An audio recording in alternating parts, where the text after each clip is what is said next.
From the National Newsroom of the Canadian Press, I'm Lisa Laporte.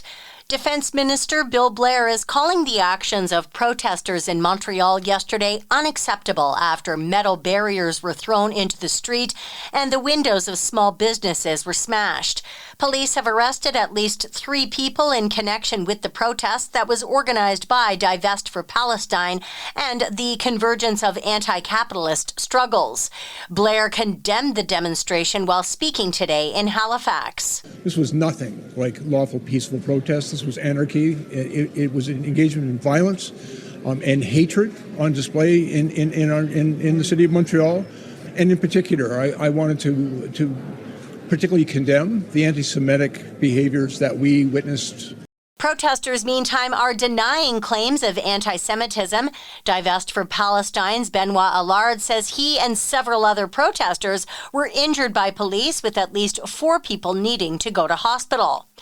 Canada's first case of a more severe type of Mpox has been confirmed. The Public Health Agency of Canada says a person in Manitoba sought medical care in the country shortly after returning from a trip. The case is associated with an ongoing outbreak of what's known as Clade 1 Mpox in Central and Eastern Africa.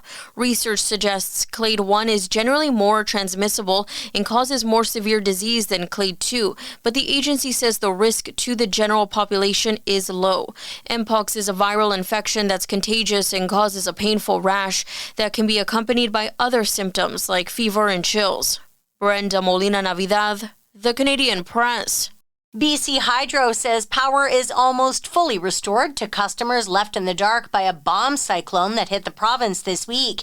The electric utility says crews are working around the clock to repair outages that affected more than 300,000 properties at one point. Meantime, parts of the U.S. are being hit by winter storms and rain, with another storm in the works for Thanksgiving. Small landslides and flooding were triggered in California by a major storm that dumped snow and record rain on parts of the state. And winter storm warnings were in effect today for areas from the U.S. Northeast down to central Appalachia. Social media platform Blue Sky has seen huge growth in the aftermath of the U.S. election. It now boasts more than 20 million users. Tech guru Stephanie Humphrey spoke about the flurry of new activity on the app in recent weeks. Elon Musk's association with our newly elected president was kind of the straw that sort of broke a lot of people's backs.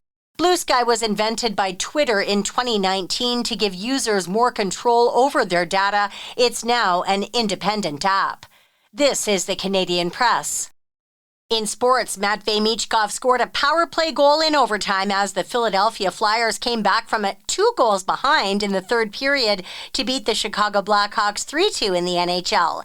Here's the call on WPEN. Michkov looking at the net, gives it off to Sanheim, looking for a seam to get that puck over to Konechny on the far side. Michkov now switches spots with Sanheim, gave it to Sanheim at the line. Sanheim down low, Konechny in front to Michkov, he scores!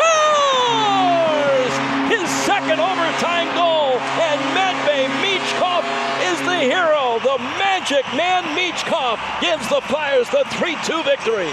Elsewhere, the Montreal Canadiens host the Vegas Golden Knights. Vancouver visits Ottawa.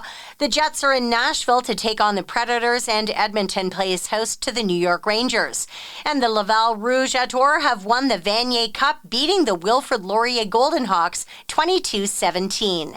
From the Canadian Press, I'm Lisa Laporte. Thanks for listening. Don't forget to follow and subscribe. For more of today's top stories, visit thecanadianpressnews.ca.